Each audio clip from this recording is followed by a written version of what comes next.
BJP के रियासती सदर बंडी संजय ने चीफ मिनिस्टर चंद्रशेखर राव के उस बयान को सदी का सबसे बड़ा लतीफा करार दिया जिसमें उन्होंने कहा था कि दरियाए गोदावरी में आए सैलाब में बैरूनी ममालिक का हाथ हो सकता है।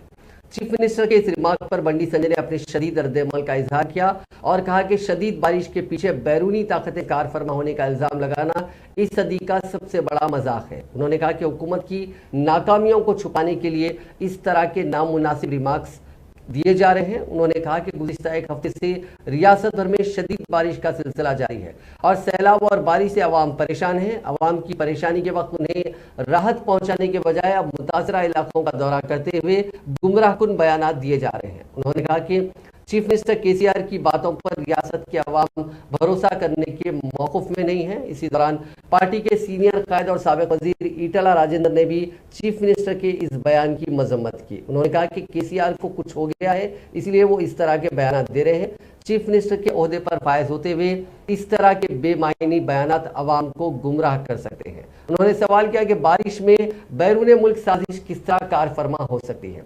उन्होंने चीफ मिनिस्टर को मशवरा दिया कि वो इस तरह के बयान देने के बजाय सैलाब से मुतासर आवाम को राहत पहुंचाने के इक़दाम करें।